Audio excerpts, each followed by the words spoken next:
여러분 안녕하십니까? 여러분들의 영어 고민을 해결해 드리기 위해서 찐앤짱 공무원 영어 교실을 운영하고 있는 조이쌤입니다. 오늘은 75강 강의로서요.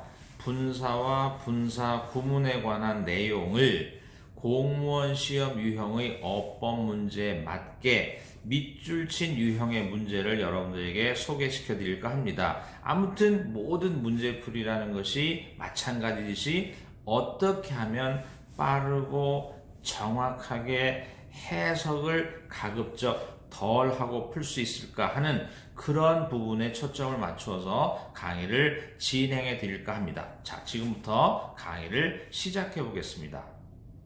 자, 이제 오늘은 75강입니다. 75강의 문법 강의 중에서 그 내용은 분사와 분사 구문에 관한 내용이고요. 우리가 문제 유형은 공무원 시험의 유형으로서 밑줄 친 유형의 문제를 한번 풀어보기로 하겠습니다.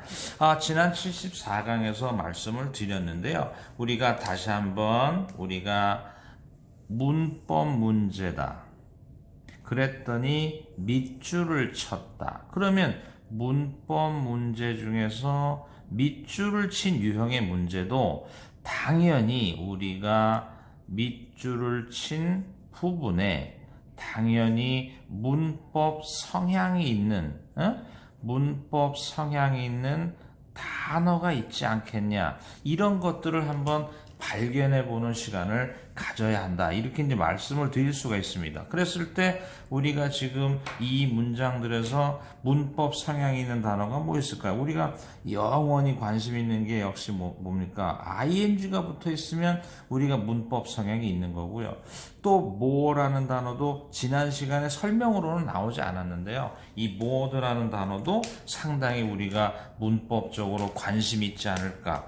그렇다면 우리가 11번에서도 역시 ing가 붙어 있으면 관심이 있을 거고, 또 12번에서도 ing가 붙어 있으면 관심이 있을 것이다. 이렇게 이제 우리가 관심 있는 단어들을 살펴보는 거죠. 그렇다면 ing 붙은 단어가 관심 있으면 우리는 제일 먼저 해야 될 것이 ing 붙어서 과연 이것이 명사인지 형용사인지 부사인지 혹은 우리가 진행시제인지 이것을 한번 살펴봐야 되는데, 우리가 문제는 watching golf on TV까지가 문장의 주어가 되는 거죠. 그러면 ing 붙은 주어를 뭐라고 할 것이고, 동명사가 주어라면 뭐에 관한 문제를 유발시킬 수 있을 것이고,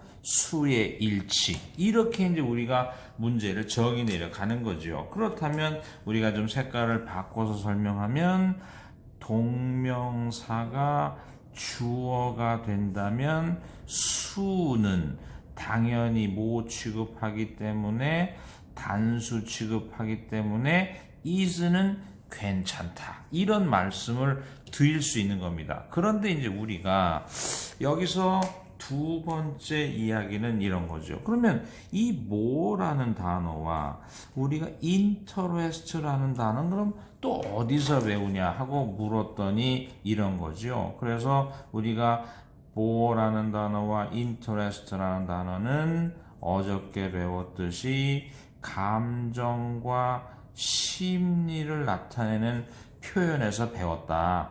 그렇다면 지금 이 문장에서의 more는 주격 보어니까 주어를 설명하고 있을 텐데, watching golf on TV, TV로 골프를 본다는 것은, 이런 것은 사람이 아니라 사물에 해당이 되고, 사물의 주격 보어에서 감정과 심리는 당연히 ing로 써야 되니까 이것이 틀렸다, 이렇게 말을 할 수가 있는 거잖아요. 그래서 watching golf on TV is pretty boring, 지루하다, 이런 표현을 우리가 써야 될 것이고요. 마찬가지로 interest라는 단어도 감정과 심리를 표현하는데 과연 이 문장에서 누구를 표현하고 있냐 했더니 우리가 이 문장 전체가 I라는 단어가 주어고 사람을 표현하고 있지 않냐. I라는 사람을 표현하고 있으면 PP를 써야 되니까 지금 이 부분이 틀렸다. 이렇게 이제 말씀을 드릴 수 있는 거고요. 또 이제 마지막으로 한 문장을 더 해보면 그 다음에 우리가 다시 한번 아까도 말씀드렸지만 ing가 보이면 일단 문장에서 뭐로 쓰였는지 보라. 그랬더니 하나의 문장이 커마로 나누어져 있고 오른쪽에 문장 전체의 주어 동사가 보이는 쪽을 우리가 주절이라고 한다면 주절이 나오기 전까지를 부사라고 한다면 따라서 우리가 지금 writing이라는 것이 부사적으로 쓰였으니까 분사 구문 아니겠느냐 이렇게 되고 분사 구문에서의 시험 문제는 뭐를 가리는 문제가 난다.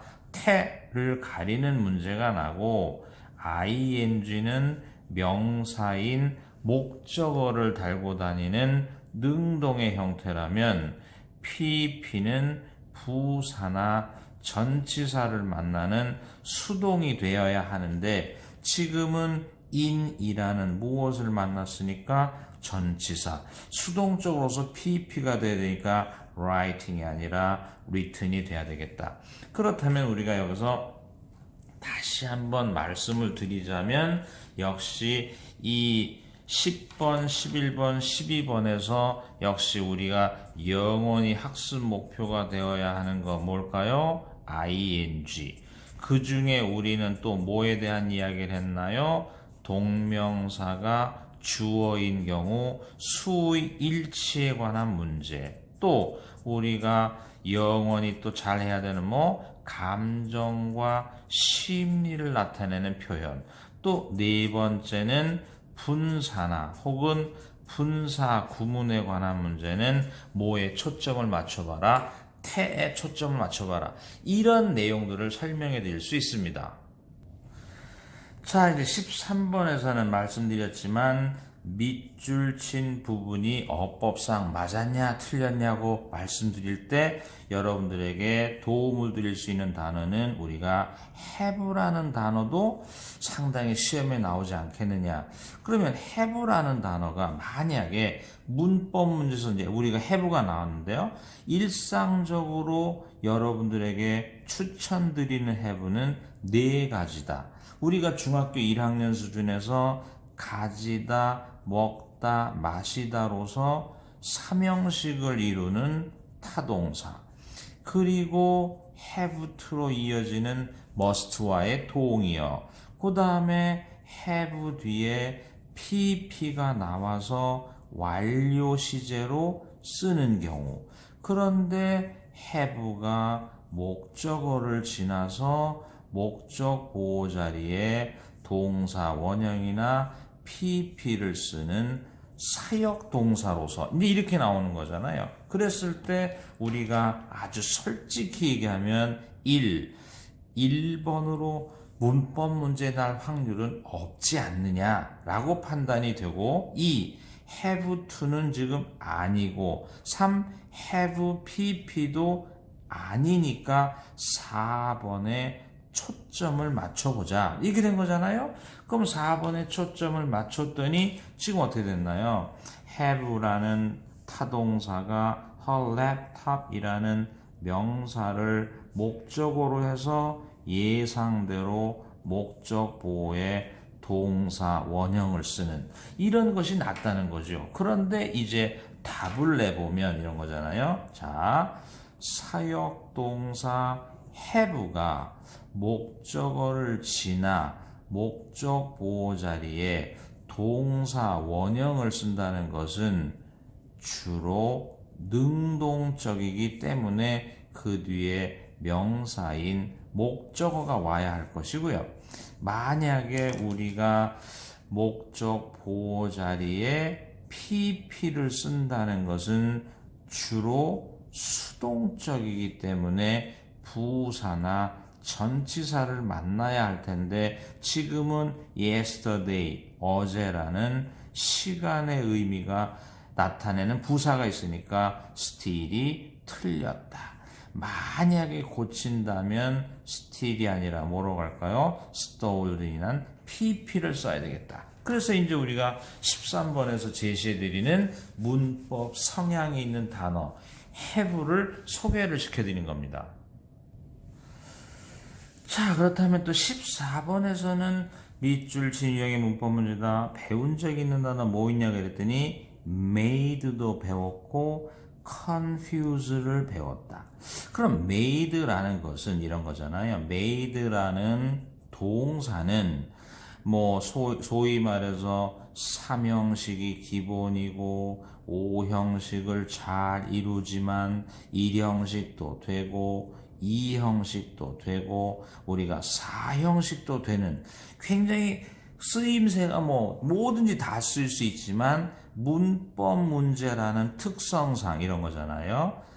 만약에 문법 문제라는 특성상 5번일 확률이 크지 않을까 이런 생각을 갖고 있는 거고요. 또 confuse라는 단어는 어디서 배웠나요? 감정과 심리를 나타내는 표현에서 배웠다. 이제 그렇게 하다 보니까 우리가 예상을 해보는 거죠. 문법 문제에서 make를 만나면 이 정도는 되지 않겠어? 했더니 the police라는 무엇을 썼나요? 명사를 목적어 삼았고 confuse라는 동사 원형을 목적보호에 삼은 것은 우리가 사역 동사로서 올바른 모습이라고 보여지지만 이렇게 된 거잖아요. 우리가 목적보호란 무엇을 표현하는 거예요? 목적어를 보충하고 설명해 주는 게 목적보호인데 the police라는 사람에 대한 감정과 심리 표현은 PP를 써야 하므로 지금은 틀렸다. 그래서 우리가 다시 한번 여러분들한테 말씀을 드리지만 사역 동사라고 해서 목적 보호에 동사 원형만을 쓰는 건 아니다. 사역 동사의 목적 보호에도 얼마든지 과거 분사를 쓸 수 있는 거니까 그 점을 좀 주의해 주시기 바라고 우리가 다시 14번에서는 문법성 문제에서 우리가 사고를 칠 수 있는 단어는 make도 있다. 그러면서 그 목적 보호엔 또 감정과 심리를 표현할 수 있다. 이런 문제 유형을 또 하나 소개시켜 드렸습니다. 자, 이젠 15번 문제인데 15번에서의 밑줄을 보면 15번에서의 밑줄 친 부분에서는 그렇게 문법적으로 특색 있는 단어가 없습니다. 그렇다면 만약에 이거잖아요. 만약에 밑줄 친 부분에서 우리가 실패를 한다면 이거잖아요. 그러면 두 번째는 무엇을 해야 될까요? 이제 문장 전체를 다뤄보자.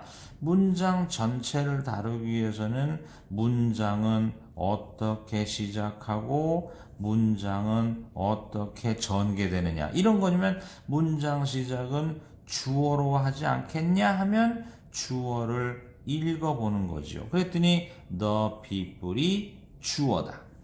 주어 다음에 영원한 용어 두 개 서술어냐 수식어냐 이렇게 됐을 때 만약에 ed가 붙어서 서술어라면 동사의 과거형이고 만약에 ed가 붙어서 수식어라면 동사의 과거 분사형이다. 이렇게 말씀을 드릴 수 있는데 지금 보니까 ed가 붙었고 혹시나 해서 봤더니 got이라는 동사가 보이니까 이만큼이 수식어 역할을 하더라. 이렇게 돼 있잖아요. 그러면 주어 뒤에 수식어가 나타났고 ed는 pp고 pp는 수동적인데 그 뒤에 명사를 달았으니까 이건 틀렸다. 이렇게 될 수 있잖아요.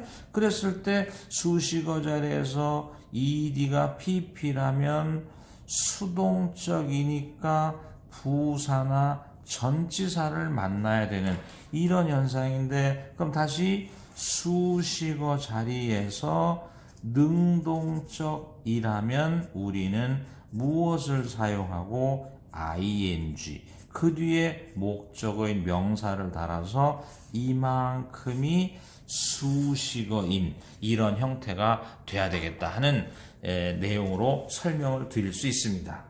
자, 이제 75강까지 해서 우리가 분사와 분사구문에 관한 강의를 대체로 마무리 지을까 합니다. 아무튼 여러분들이 부족하시면 이전 강의를 잘 살펴서라도요, 분사와 분사구문에 대한 내용을 잘 습득하시기 바랍니다.